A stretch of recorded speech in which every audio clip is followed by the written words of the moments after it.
अपराध वे अवैधानिक कार्य हैं जिनके साबित हो जाने पर न्यायालय अपराधियों को दंड देता है और ऐसे दंड में कमी करना या करना एकमात्र अधिकार राज्य का होता है। ये बिल्कुल सही बात है कि जो समुचित सरकार है, एप्रोप्रिएट गवर्नमेंट इसको कहते हैं, तो समुचित सरकार जो है वो ही उसको कम कर सकती है उसको, अदरवाइज और कोई कम नहीं कर सकता है। कानून में निर्धारित है कि यदि ये इलीगल वर्क हुआ तो उसके लिए पनिशमेंट है और न्यायालय ने वो पनिशमेंट देना है। ठीक है, यदि डिस्क्रिमिनेशन पावर कोर्ट की है तो कोर्ट वहां डिस्क्राइब करके वो पनिशमेंट देगा। डिस्क्राइब करने का मतलब ये है कि वो उनको उसके बारे में लिखना होगा कि यदि उनने ऐसा किया है तो क्यों किया है, कम दिया है तो क्यों दिया है, पूरा दिया है दंड तो क्यों दिया है, और उसमें यदि कोई अपने विवेक का उपयोग किया है तो क्यों किया है, वहां पर उनको लिखना पड़ता है। तो एकमात्र अधिकार किसके पास है? स्टेट के पास है। यदि स्टेट चाहे तो उस दंड को कम कर सकती है।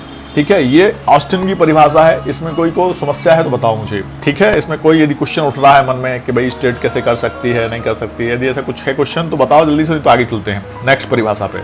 Anybody wants to ask? जल्दी चलो आगे चलता हूं मैं। मतलब कोई परिभाषा, इसमें कोई दिक्कत नहीं है। एक्चुअल में स्टेट क्या है? स्टेट तो राज्य है, और राज्य ने तो विधि बनाई है ना, राज्य विधि बनाता है। तो जब राज्य ने विधि बनाई है तो टैकल करने का अधिकार क्षेत्र भी उनके पास है और वो चाहे तो उसको कम कर सकते हैं। बस प्रोसेस ये होगी कि जेल के माध्यम से रिपोर्ट भेजी जाती है और उसमें व्यक्ति के चरित्र, उसके चरित्रवान होने और उसमें सुधार होने की जो गुंजाइश है या सुधार हो रहा है उसकी रिपोर्टिंग वो करते हैं, भेजते जाते हैं। तो ये तो एक प्रॉपर रूल है ना, और उसके हिसाब से 26 जनवरी या 15 अगस्त पे अपराधियों की सजा को माफ करके या कम करके कर दिया जाता है और ऐसी घोषणाएं करते हैं। राजनीति सब चलती है ना। कई बार बड़े बड़े खूंखार अपराधियों को निर्दोष करार करके या उनके क्षेत्र में सुधार होके बाहर निकाल लिया जाता है ना। ऐसा होता है और हो सकता है, इससे इत्तेफाक रखते हो तुम लोग ना? ऐसा हो सकता है, ऐसा हो सकता है और ऐसा होता है। ठीक है, अदरवाइज समुचित सरकार के पास तो ये राइट है ही। ठीक है, मतलब वहां पे प्रश्न चिन्ह नहीं लगेगा। न्यायाधीश का काम क्या था? न्याय करना, उसने दंड दे दिया। अब उसका इसके में अधिकार क्षेत्र नहीं है कि उसको सजा क्यों माफ कर दी ना, वहां उसका अधिकार क्षेत्र नहीं है। तो ये थी ऑस्टिन की परिभाषा। अब हम देखते हैं पैटर्न ने अपनी परिभाषा में क्या कहा। पैटर्न भी जुरिस्ट हुए हैं, तो पैटर्न कहते हैं in crime we find that the normal marks are that the state has power to control the procedure, to remit the penalty or to inflict punishment। मतलब पैटर्न भी प्रभावित किससे हैं? ऑस्टिन से प्रभावित हैं, और वो भी यही कह रहे हैं in crime we find that the normal marks are that the state has power to control. हमने क्या मार्क किया है कि state has power to control the procedure. जो राज्य है वो कंट्रोल कर सकता है, जो प्रोसीजर है ना, जो प्रोसीजर है उसको कंट्रोल कौन कर सकता है? राज्य कर सकता है। To remit the penalty, remit कर सकता है, उसको चेंज कर सकता है। टू इन्फ्लिक्ट पनिशमेंट, और बढ़ा भी सकता है। मतलब वो चाहे तो उस दंड में हस्तक्षेप कर सकता है। मतलब यदि सार निकाला जाए तो सार ये कहता है कि पावर जिसके पास है? स्टेट के पास है। The state has power to control the procedure. ये बात सही है, क्योंकि बनाए नियम हमने, राजा ने नियम बनाए हैं तो राजा उन नियमों में संशोधन कर सकता है। लेकिन ये नियम पहले से ही बनाया हुआ है कि state has power to control the procedure. सारी प्रोसीजर को कंट्रोल करने का समुचित सरकार के पास राइट है, और समुचित सरकार चाहे तो उसमें कंट्रोल कर सकती है और आने वाले समय में उस दंड में परिवर्तन कर सकती है। तो आपने शायद सुना हो चाहे नहीं सुना हो, क्योंकि लीगल है ये, कि जो अपराधी हैं जिनको मृत्युदंड भी हुआ है उनको भी सजा कई बार माफ हो जाती है, और कई बार जिनके आजीवन कारावास की बात है तो उन आजीवन कारावास को लघुकृत करके, छोटा करके उनको कई बार उनको सजा से मुक्त भी कर दिया जाता है, उनके जो व्यवहार है उसको देखते हुए। वहीं स्टीफेन की अपन परिभाषा कल देख चुकी थे अपन। अब केनी कुछ कह रहे हैं, केनी, KENNY, केनी के अनुसार अपराध उन अवैध कार्यों को कहते हैं, क्योंकि ये वो पोर्शन चल रहा है अपना जो सामान्य रूप से हर बुक्स में अलग अलग मिलेगा, डेफिनेशन क्लॉज को छोड़ के। डेफिनेशन तो सेम रहेगी, उसमें कोई चेंज नहीं कर सकता, लेकिन बाकी जो कमेंट्री है वो अलग अलग हो सकती है ना, थोड़ी बहुत ज्यादा अंतर उसमें भी नहीं आएगा, क्योंकि जो इंटरप्रिटेशन करना है वो लिमिटेशन है, उस लिमिटेशन से बाहर जाके इंटरप्रिटेशन कोई नहीं कर सकता। और इंटरप्रिटेशन का मतलब क्या होता है? निर्वचन। इलेक्शन क्या होता है? निर्वाचन। ये है निर्वचन। निर्वचन माने इसको कहते हैं इंटरप्रिटेशन, जो तुमने कहा ना अर्थ करना, लेकिन अर्थ कितना करना? जितना हो सकता है, जो उसकी लिमिट है उसकी सीमा से बाहर नहीं जाना, वो इंटरप्रिटेशन है। लीगल लैंग्वेज में उसको कहते हैं इंटरप्रिटेशन। और ये अलग से एक सब्जेक्ट भी है आपका 6th सेमेस्टर में, आप पढ़ेंगे इंटरप्रिटेशन ऑफ स्टैट्यूट्स, कानूनों का निर्वचन। ठीक है, तो अब इस पैटर्न जो आपके कहनी है वो कह रहे हैं अपराध उन अवैध कार्यों को कहते हैं। कौन से अवैध कार्यों को कहते हैं? जिनके बदले में दंड दिया जाता है और वे क्षम्य नहीं होते, और यदि क्षम्य होते भी हैं तो राज्य के अतिरिक्त अन्य किसी को क्षमा प्रदान करने का अधिकार नहीं होता। देखो ये भी उनसे ही प्रभावित हैं। अच्छा, और एक बात पक्की मानना, आप सब एक दूसरे से प्रभावित क्यों होते हैं? जैसे आप जब एग्जाम, अभी मान लो 5-7 जुरिस्ट की परिभाषाएं आप यदि याद कर लें तो 2-4 परिभाषाएं अपने मन से लिख सकते हैं। क्यों? क्योंकि आपके मस्तिष्क ने उनको पकड़ लिया, मस्तिष्क ने उसको होल्ड किया है और समझ गया है कि क्या कहना चाह रहे हैं।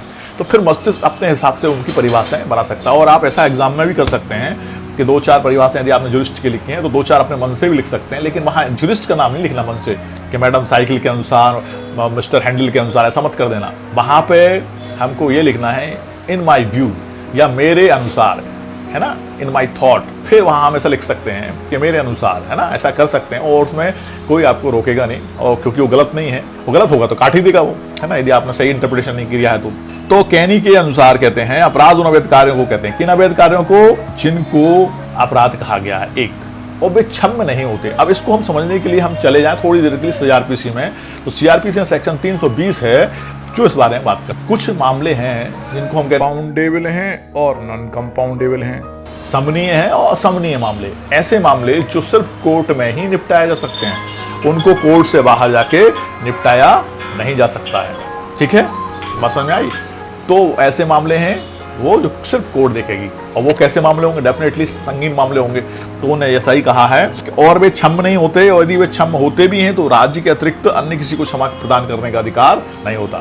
इसको भी डिफाइन कर रखा है कि भाई उसको क्षमा कौन करेगा? यदि उसको क्षमा प्रदान करेगा कोई, यदि कोई उस पर रिलैक्सेशन देगा, यदि उससे कोई छूट प्रदान करेगा तो स्टेट ही करेगा, ऐसा कहना था कैनी का। अगली परिभाषा आती है प्रोफेसर सदरलैंड की। ये भी बड़े अच्छे जुरिस्ट हुए हैं। इनने इंजीनियरिंग का सिद्धांत दिया था। जब जुरिस्प्रूडेंस पढ़ेंगे 3rd सेम में तो वहां पे इंजीनियरिंग का सिद्धांत जो दिया है वो इनने दिया है, मतलब लॉ के अंतर्गत। तो सदरलैंड कहते हैं अपराध को मानव का एक ऐसा आचरण मानते हैं जिससे आपराधिक विधि का उल्लंघन होता है। एक क्लाइनमैन ने परिभाषा दी और बड़ी अच्छी परिभाषा दी है, जो अपराध को मानव का एक ऐसा आचरण मानते हैं। कैसा आचरण? जो आपराधिक विधि का उल्लंघन करता है, जो क्रिमिनल लॉ है हमारा उसका उल्लंघन करता है यदि, और मानव का आचरण है उसमें। मानव का आचरण मतलब act done by human body, मतलब मनुष्य ने ऐसा कोई काम किया है जो आपराधिक विधि के नियमों का उल्लंघन कर रहा है तो अपराध है। सीधी बात है भाई, यही तो है ना भाई। आपराधिक विधि क्या है? जो अपराध करे। अपराध किसे कहेंगे? जो आपराधिक विधि में वर्णित है, मतलब जो लिमिटेशंस हैं, जो सीमाएं हैं, उन सीमाओं का यदि वायलेशन हो रहा है तो डेफिनेटली वो अपराध की श्रेणी में आ गया, क्योंकि हमने उसको डिफाइन किया है, स्टेट ने उसको डिफाइन किया है, और स्टेट ने डिफाइन किया है तो वही वायलेशन कहलाएगा। किसका? उस क्रिमिनल लॉ का। और क्रिमिनल लॉ का वायलेशन मतलब दंड की व्यवस्था है, मतलब वो अपराध है। बात समझ में आई या नहीं आई? हमको क्वेश्चन अराइज करना है। सर यहाँ बैठे हैं आपके क्वेश्चन के आंसर देने के लिए, ठीक है। तो प्रोफेसर सदरलैंड की बात हो गई है यहाँ पे।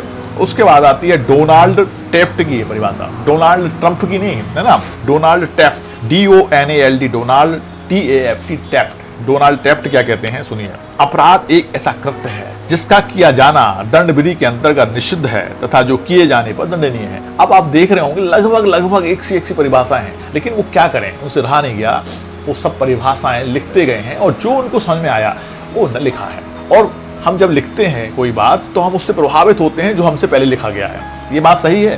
क्यों सही है? क्योंकि मान लीजिए आप बुक में से पढ़ रहे हैं, आपका एग्जाम आ गया है, तो आप क्या अपने मन से लिखेंगे? आप वही लिखेंगे जो आपने बुक में पढ़ा है। अब बस क्या हो जाएगा, शब्दों में परिवर्तन हो सकता है, होता ही है। मान लीजिए आपने कोई एक क्वेश्चन याद किया है और आप उसको लिखते हैं तो आप कुछ और लिखेंगे, आप उसके बाद लिखेंगे फिर कुछ और लिखेंगे, और उसके बाद लिखेंगे फिर कुछ और लिखेंगे। सेम टू सेम तो आएगा नहीं, क्योंकि बचपन में जरूर बच्चे वर्ड टू वर्ड याद कर लेते हैं तो अलग बात है, लेकिन जब आप समझ के पढ़ते हैं तो आप जब भी लिखेंगे हर बात कुछ अलग लिखेंगे, सेम नहीं लिख सकते हैं। ये हमारे मानव स्वभाव का प्राकृतिक गुण है। तो डोनाल्ड टेफ्ट कह रहे हैं कि अपराध एक ऐसा कृत्य है जिसका किया जाना दंड विधि के अंतर्गत निषिद्ध है। कैसा कृत्य है? जो दंड विधि के अंतर्गत निषिद्ध है। और यही ऊपर वो कह रहे थे, सदरलैंड भी यही कह रहे थे, तथा जो किए जाने पर दंडनीय है। यहाँ पे उन्होंने एक शब्द और जोड़ दिया कि वो कैसा है? जो किए जाने पर दंडनीय है। बस ये बात उन्होंने वहां पे नहीं की थी सदरलैंड ने, इनने एक बात आगे जोड़ दी इसमें कि जो किए जाने पर दंडनीय है। अपराध विधि का उल्लंघन होगा तो भाई दंड की व्यवस्था होगी, ये इनने कहा टेफ्ट ने। अब हेल्सबरी की परिभाषा देखते हैं अपन, HALSBURY, हेल्सबरी। हेल्सबरी क्या कहते हैं वो देखो, अपराध एक ऐसा अवैधानिक कृत्य है। अभी थोड़ा पीछे चले गए, किसके पास चले गए, ये प्रोफेसर ऑस्टिन के पास चले गए। अपराध एक ऐसा अवैधानिक कृत्य है जो लोकहित के विरुद्ध है। अब इसमें नया चीज जोड़ी, लोकहित के विरुद्ध है, मतलब पब्लिक न्यूसेंस है। ये क्या कह रहे हैं, पब्लिक न्यूसेंस है, और जिसे कारित करने वाले को विधि के अंतर्गत दंडित किया जाता है। अब इनने थोड़ा अलग कर दिया, लेकिन इसमें कमी रह गई। लोकहित अकेला, पब्लिक न्यूसेंस अकेला, प्राइवेट न्यूसेंस इसमें शामिल नहीं है क्या? अपन यदि इसका क्रिटिसाइज करने जाएंगे, इसको हम कहते हैं आलोचनात्मक अध्ययन, तो हम इसकी क्रिटिसाइज करते हैं यहाँ पे कि भाई अकेले लोकहित थोड़ी हो रहा है इससे विरुद्ध, लोकहित के साथ साथ प्राइवेट हित भी शामिल है, और प्राइवेट हित को यदि हम छोड़ देंगे तो वो अपूर्ण हो जाएगी परिभाषा। वो कह रहे हैं अपराध एक ऐसा कृत्य है जिसका किया जाना अपराध एक ऐसा अवैधानिक कृत्य है जो लोकहित के विरुद्ध है और जिसे कारित करने वाले को विधि के अंतर्गत दंडित किया जाता है। हेल्सबरी ऐसा कहते हैं। इसमें कोई परिभाषा में दिक्कत है नहीं है। अब नेक्स्ट परिभाषा आती है लैंडिस की, LANDIS, लैंडिस। और लैंडिस कहते हैं कि अपराध राज्य द्वारा सामूहिक कल्याण की दृष्टि से घोषित वह कृत्य है जिसे राज्य को दंड देने की शक्ति प्राप्त है। अब इनने थोड़ा सबको मिला मिलू के अपने बुद्धि का परिचय दिया है, और ये कहते हैं अपराध राज्य द्वारा सामूहिक कल्याण की दृष्टि से। अब इनने उस चीज की कमी को देखा जो हेल्सबरी ने कर दी थी, तो इनने उसमें सुधारात्मक रूप से दृष्टि का उपयोग करते हुए क्या कहा, अपराध राज्य द्वारा सामूहिक कल्याण की, सामूहिक मतलब पब्लिक वेलफेयर, राज्य कर्म कैसी बात कर रहे हैं, सामूहिक कल्याण मतलब पब्लिक वेलफेयर की बात कर रहे हैं। अब पिछले बारी जो परिभाषा थी उसमें लोकहित के विरुद्ध बात हो रही थी ना, यहाँ पे वो पब्लिक कल्याण की बात कर रहे हैं, सामूहिक कल्याण की बात कर रहे हैं, पब्लिक वेलफेयर की बात कर रहे हैं, और कह रहे हैं कि उसके अंतर्गत हमने कुछ अपराधों को घोषित किया है कि यदि ये इसके विरुद्ध जाते हैं तो अपराध की श्रेणी में आएंगे और उसके लिए दंड की व्यवस्था है, दंड देने की शक्ति है। तो ये कौन कह रहा है, लैंडिस कह रहे हैं। भाई अगला है ज्यूरिस्ट और मिलर। मिलर क्या कह रहे हैं देखो, मिलर MILLAR, मिलर कह रहे हैं अपराध किसी ऐसे कृत्य का किया जाना या करने की चूक करना है जिसका करना या ना करना कानून द्वारा वर्जित है और जिसके लिए सरकार द्वारा दंड निश्चित है। ठीक है, परिभाषा ठीक ठीक है, लेकिन बहुत सही नहीं लगी मुझे ये भी। अब यहाँ पे सरकार द्वारा दंड निश्चित है, सरकार की बात यहाँ जरूरत ही नहीं कहने की, यहाँ पे तो कहने की आवश्यकता थी कि वो विधि के द्वारा दंड। अपराध किसी ऐसे कृत्य का किया जाना है, करने का चूक करना है, मतलब एक्ट और ओमिशन की बात कर ली इनने। यदि एक्ट जो नहीं किया जाना था वो किया गया है, ओमिशन जो किया जाना था वो नहीं किया गया है, और ऐसा करके चूक की है, कानून का उल्लंघन किया है, तो सरकार के द्वारा वो दंडनीय होगा, दंड निश्चित है। हालांकि कहने का तात्पर्य उनका यही था कि अपराध विधि में उन रूल्स ऑफ रेगुलेशन को डिफाइन किया गया है जिसमें बताया गया है कि एक्ट कौन से करने हैं और ओमिशन कौन से नहीं करने हैं। यदि वो किए हैं तो दंड की व्यवस्था उस अपराध विधि में है, वो ये कहना चाह रहे थे। लेकिन उन्होंने इसको कहा ऐसे कि अपराध ऐसे किसी ऐसे कृत्य का किया जाना या करने का चूक करना है जिसका करना या न करना कानून द्वारा वर्जित है और जिसके लिए सरकार द्वारा दंड निश्चित है। तो ये परिभाषाएं थी कुछ जिनको आपको देखना है ना। तो ये परिभाषाओं के आधार पर आप समझ सकते हैं कि हम अपराध की बात कर रहे हैं, अपराध क्या है। अब इंपॉर्टेंट थिंग है इसमें वो ये है कि अपराध एवं दुष्कृति में अंतर क्या है। अब आप सोच रहे होंगे दुष्कृति क्या है यार, ये दुष्कृति मतलब टॉर्ट, दुष्कृति मतलब क्या है, टॉर्ट है। ये पूरा आपका सब्जेक्ट, टॉर्ट और क्राइम में क्या अंतर है, ये इस टाइप से क्वेश्चन आता है कि भाई आप बताएं हमको कि अपराध क्या है, उसकी परिभाषा क्या है, और क्राइम और टॉर्ट में अंतर बताइए। ठीक है, ऐसा क्वेश्चन एग्जाम में कभी कभी पूछ लिया जाता है। तो टॉर्ट एक सब्जेक्ट है पूरा जो सामान्य रूप से सिविल वादों के लिए और कुछ मामलों में क्रिमिनल वादों के, मतलब एक्चुअल में टॉर्ट में कंपनसेशन की बात की जाती है, पनिशमेंट की बात वहां पे नहीं की जाती है ना। तो उसमें जैसे कि हम कहें डिफॉर्मेशन है, मानहानि है, पब्लिक न्यूसेंस है, नेग्लिजेंस है, विकारियस लायबिलिटी है, इस तरह से चीजें उसमें डिफाइन की गई हैं। वो पूरा एक सब्जेक्ट है। तो उसमें सामान्य रूप से जो कंपनसेशन की बात की जाती है, पनिशमेंट की बात उसमें नहीं की जाती। तो ऐसा कह सकते हैं अपन कि सिविल मामलों को लेके लगभग उसमें ट्रीट किया जाता है। तो अब हम जो आपको डिफाइन कर रहे हैं इसको आप चाहे तो लिख सकते हैं, एक तरफ क्राइम लिख लेना, एक तरफ आप टॉर्ट लिख लेना। पहला है जो पॉइंट वो है अपराध एक क्या है, आपराधिक अपकाय है। कैसा काम है, अपराधिक, क्रिमिनल है, जिसमें क्रिमिनल इंटिमिटी हुई है, क्रिमिनल इंटेंशन के साथ काम हुआ है।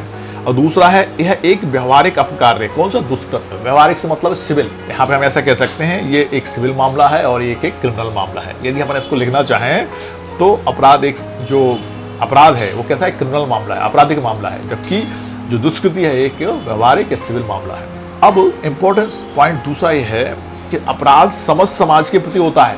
ध्यान से सुनना, अपराध जो है समस्त समाज के प्रति होता है। जैसे मैं कहूं, किसी को भरेआम मतलब सरेआम चौराहे पर थप्पड़ मार दिया, लूट लिया, महिला पे चाकू से अटैक कर दिया, या महिला की इज्जत उछाल दी सरेआम, या सड़क पर चलते हुए किसी को ठोक दिया, या पिस्तौल या रिवॉल्वर की गोली चलाई गई है मार्केट में सबके बीच में, तो ये कैसा अपराध है? समाज के प्रति अपराध है। आपने सुना होगा, आप अभी तो तुम लोगों ने अभी आए हो फर्स्ट सेम में, सेकंड सेम में आए हो, फलाना वर्सेस स्टेट, फलाना वर्सेस स्टेट, स्टेट वर्सेस फलाना, ये आपने सुना होगा। केशवानंद भारती बनाम केरल राज्य, है ना, या ज्ञान कौर वर्सेस पंजाब राज्य, इस टाइप से नाम सुने हैं। हाँ, इसमें जो अपोजिट पार्टी है वो स्टेट है, या स्टेट ने सामने वाले को पार्टी बनाया है। ऐसा क्यों? ऐसा इसलिए समाज के विरुद्ध अपराध हुआ है। सरेआम एक संभ्रांत व्यक्ति को चौराहे पे थप्पड़ मारा गया है, गोली मारी गई है, चाकू मारा गया है, मतलब समाज के विरुद्ध अपराध है। समाज में उसकी जो लहर है, उसकी जो परिणति है, उसका जो प्रभाव है पूरे समाज पे पड़ने वाला है। लोगों के मन में उसको लेके डर, शंका, भय उत्पन्न हो जाता है कि भाई यार क्या हो रहा है, हम घर से निकल नहीं सकते, रात में महिलाओं को निकलना मुश्किल है, ओहो ये तो मतलब संपत्ति हमने अर्जित की, उसके बाद लूटेगा कोई और, हम अपनी संपत्ति का भी उपभोग नहीं कर सकते, वगैरह वगैरह कई चीजें। मतलब हम कैसे देश समाज में रह रहे हैं जहां पे हम असुरक्षित हैं, वगैरह वगैरह की भावनाएं वहां पे उत्पन्न हो जाती हैं। तो अपराध समस्त समाज के प्रति होता है। तो जो क्राइम हुआ है वो कैसा है? पूरे समाज को प्रभावित करता है। इसलिए हम कह सकते हैं कि अपराध समस्त समाज के प्रति होता है। ऐसा दूसरा पॉइंट है। वहीं जो दुष्कृति है वह व्यक्ति विशेष के अधिकारों के प्रति होता है। जो दुष्कृति टॉर्ट है वो किसी व्यक्ति विशेष के अधिकारों को प्रभावित करेगा। ऐसा टॉर्ट की परिभाषा के अंतर्गत आता है कि वो किसी व्यक्ति विशेष के अधिकारों को प्रभावित कर रहा है। जैसे हम कहें प्राइवेट न्यूसेंस और पब्लिक न्यूसेंस, ये दो चीजों को हम देखें यदि, व्यक्तिगत उपताप और सामाजिक उपताप या जनता के प्रति उपताप। उपताप मतलब हिंदी वर्ड है और न्यूसेंस मतलब उपताप को न्यूसेंस कहते हैं। मान लीजिए मेरे घर में कोई पेड़ लगा है और बगल में कोई व्यक्ति दूसरा है, उसका भी मकान है, वो पेड़ ऐसा हो रहा है जो गिर सकता है। वो पेड़ गिरा और कैसा गिरा कि हमारे पड़ोसी के मकान पे गिर गया या उनके आंगन में गिर गया। तो ये क्या हो गया? व्यक्तिगत अधिकारों का छेदन हुआ है, उसके व्यक्तिगत अधिकारों का हनन हो गया, उसके ऊपर लॉस, जिसको लॉस हुआ उसका हुआ है। या किसी ने किसी व्यक्ति की मानहानि कर दी। मानहानि मतलब समझते हैं मानहानि कैसे होती है? Do you know anybody? इसमें इंपॉर्टेंट थिंग क्या है, मतलब मानहानि के लिए सबसे ज्यादा आवश्यक चीज क्या है? पहले बताऊं मैं एग्जाम्पल। एक पति है और एक पत्नी, ठीक है, और एक उनका दुश्मन है। और उसने गालियों से भरा हुआ सुंदर लेटर बनाया और उसके घर पोस्ट कर दिया। ठीक है, ध्यान सुनना। पत्नी ने वो लेटर देखा और उसको पढ़ा और पतिदेव को सुनाया। दोनों आग बबूले हो गए। क्या मानहानि हो गई? ये इंपॉर्टेंट थिंग है। ये हवाई निकल के है, पब्लिकली होना चाहिए, मतलब उसका पब्लिकेशन इंपॉर्टेंट है। पब्लिकेशन नहीं हुआ तो वो मानहानि में नहीं आएगा। और पति पत्नी को एक यूनिट बनाया जाता है। पत्नी ने पति को और पति ने पत्नी को सुनाया है तो वहां पे मानहानि नहीं हुई। लेकिन वहां पे उस दिन साला भी आया था और वो चोरी छुपे सुन रहा था, तो अब मानहानि हो गई क्या? अब मानहानि हो गई ना यार। साला थर्ड पर्सन है, साला जो है थर्ड पर्सन है, या अन्य कोई भी व्यक्ति होता साले के अलावा भी, तो यदि उसने सुन लिया कि गाली से भरा हुआ पत्र आया है तो कहीं ना कहीं वो पब्लिकेशन है। एक व्यक्ति सुने चाहे 10 व्यक्ति सुने, क्योंकि एक ने सुना मतलब 10 ने सुना, और एक बार पब्लिकेशन हुआ तो वो पब्लिकेशन मानहानि की श्रेणी में आ जाएगा। यदि जो सेक्शन आपके 499 से 500 तक में आईपीसी में डिफाइन किया गया है उसमें दिए गए 10 अपवादों में से नहीं आता, 10 एक्सेप्शंस हैं, यदि वो 10 एक्सेप्शंस में नहीं आ रहा है तो वो क्या हो जाएगा? मानहानि हो जाएगी। और मानहानि के लिए व्यक्ति बाद ला सकता है और मानहानि में सफल होगा। हालांकि वो तो मानहानि का बाद लाएगा, सामने वाले व्यक्ति ने जिसने उसके ऊपर मानहानि की है उसको डिफाइन या प्रूफ करना पड़ेगा कि उसने मानहानि उन 10 एक्सेप्शंस के अंतर्गत की है, तो वो मानहानि की श्रेणी में नहीं आएगा और मानहानि के लिए दंड नहीं मिलेगा। नहीं तो मानहानि होती है 1 करोड़ की, 2 करोड़ की, 50 करोड़ की, जैसी उसकी मानहानि, जैसा उसका सम्मान वैसी उसकी मानहानि के हिसाब से वो बाद ला सकता है। तो व्यक्तिगत हुआ ना, ये सामाजिक नहीं है, एक व्यक्ति को क्षति हो रही है। तो उन्होंने उसके ये कहा है कि जो अपराध है वो समाज के प्रति होता है और एक व्यक्ति विशेष के प्रति अधिकारों के प्रति होता है टॉर्ट। ये दूसरा पॉइंट था। थर्ड पॉइंट में आता है अपराधकर्ता के विरुद्ध राज्य द्वारा कार्रवाई की जाती है। कौन काम कर रहा है यहाँ पे? अपराधकर्ता के विरुद्ध राज्य काम कर रहा है, मतलब स्टेट उसको उस अपराध के लिए दंड दिलाएगी। किस अपराध के लिए? जो उसने किया है। मतलब अपराध की सेक्शन में यदि हम लिखेंगे तो हम क्या लिखेंगे? अपराधकर्ता के विरुद्ध राज्य द्वारा कार्रवाई की जाती है। स्टेट अगेंस्ट विरुद्ध काम करेगा, उस अपराधी के विरुद्ध काम करेगा, उस अपराध के। वहीं यहाँ पे यदि क्षतिग्रस्त इसकी बात करें, दुष्कृति की बात करें, टॉर्ट की बात करें, तो इसमें जो क्षतिग्रस्त व्यक्ति है, जो एग्रीव्ड पर्सन है, टेक अगेंस्ट, उसके विरुद्ध मामला लाएगा जिसने उसको क्षति पहुंचाई है। ठीक है, क्षतिग्रस्त व्यक्ति मतलब aggrieved person, arise the case, किसके विरुद्ध लाएगा? जिस व्यक्ति ने उसके विरुद्ध वो क्षति पहुंचाई है। जबकि पिछले मामले में क्या हो रहा था? क्राइम जो हुआ है उसके लिए समाज, और समाज मतलब स्टेट उसके विरुद्ध मामला लाएगा। थर्ड पॉइंट था ये। फोर्थ पॉइंट में यदि हम देखें तो अपराध करने पर अपराधी को दंड मिलता है। यदि कोई अपराधी कर रहा है तो उसको दंड मिलता है, और जबकि टॉर्ट है उसमें दुष्कृति के मामले में क्षतिपूर्ति कर देने पर मामला निपट जाता है। यहाँ पे कंपनसेट कर दिया जाए तो मामला निपट जाएगा, यहाँ पे दंड मिलेगा तब मामला निपटेगा। मान लीजिए किसी के प्रति 323 या 324 का मामला लाया है, सामान्य मारपीट का मामला है, या 326 का मामला है, या 307 का मामला है, या 302 का मामला है, तो यहाँ पे अपराधी को दंड मिलने वाला है, पनिशमेंट मिलने वाला है। जबकि टॉर्ट में वहां पे कंपनसेशन से काम चल सकता है, मतलब जो कंपनसेट कर दिया जाए तो वहां पे मामला सॉल्व आउट हो जाएगा, और फिर वो दंड की बात वहां नहीं है। पहले ही जैसा भी मैंने कहा है कि सामान्य रूप से कंपनसेशन की बात वहां पे की जाती है, और क्राइम में दंड की बात की जाती है, पनिशमेंट की बात की जाती है। अपराध करने पर अपराधी को दंड मिलता है, और इसमें क्या लिखा टॉर्ट में? दुष्कृति के मामले क्षतिपूर्ति कर देने पर मामला निपट जाता है। मतलब यहाँ पे क्या हो रहा है? कंपनसेट करने पे मामला निपट जाएगा। फिफ्थ मामला है अपराधी से प्राप्त अर्थदंड राजकोष में जाता है। अच्छा, एक और बात, जो क्राइम है, अपराध है, यहाँ पे भी तो अर्थदंड है भाई, अर्थदंड है कि नहीं भाई? यहाँ पे आपको जुर्माना होता है, तो वो जुर्माना कहाँ जाता है? राजकोष में जमा हो जाता है। स्टेट उसको अपने पास रख लेता है। कौन रख लेता है? अपराधी से प्राप्त जो अर्थदंड है उसको राजकोष में जाता है, मतलब राजकोष मतलब स्टेट फंड में चला जाता है। और जबकि टॉर्ट में जो कंपनसेशन मिलेगा वो किसको मिलता है? क्षतिग्रस्त व्यक्ति को मिलता है, एग्रीव्ड पर्सन को मिल जाता है। आजकल लेकिन कुछ व्यवस्थाएं ऐसी कर दी गई हैं कि उस अर्थदंड में से भी, उस कंपनसेशन में से जो क्राइम में है, विक्टिम व्यक्ति को भी मिलने लगा है। ऐसा वहां पे कोर्ट डिफाइन करेगी कि इतना पैसा उनको भी दिया जाए। ऐसा आप देखने में आता हुआ, सुनने में भी आता हुआ। Who takes compensation in the matter of crime? State fund. Last point है इसका। अपराध के मामले में न्यायालय का उद्देश्य अपराध को रोकना है। ठीक है, क्राइम के मामले में न्यायालय क्या चाहता है? न्यायालय का जो एम है वो क्या है? स्टॉप क्राइम को रोकना है। जबकि क्षतिग्रस्त व्यक्ति की क्षतिपूर्ति करवाना ही मुख्य उद्देश्य है। किसमें? टॉर्ट में। वहां पे उद्देश्य क्या है कि जो क्षतिग्रस्त व्यक्ति है उसको जो क्षति हुई है उस क्षति की पूर्ति करवा दी जाए, मतलब उसको उस अवस्था में ला दिया जाए जिस अवस्था में वो क्षति से पहले था। जितना उसको लॉस हुआ है उतना लॉस उसको वहां पे दिला दिया जाए, ये टॉर्ट का उद्देश्य है। तो दोनों के उद्देश्यों को हमें ध्यान से देखें तो क्राइम में दंड मुख्य रूप से मिल रहा है, और टॉर्ट में मुख्य रूप से कंपनसेशन और कंपनसेट किया जा रहा है। तो ये दोनों में डिफरेंस है। ये मूल रूप से जो डिफरेंस है वो हमने आपको दिखा दिए कि क्राइम और टॉर्ट में क्या डिफरेंसेस हैं। इससे संबंधित क्वेश्चन यदि आप चाहें तो लिख सकते हैं। पहले क्वेश्चन लिख लो। Define crime. What is the difference between crime and tort?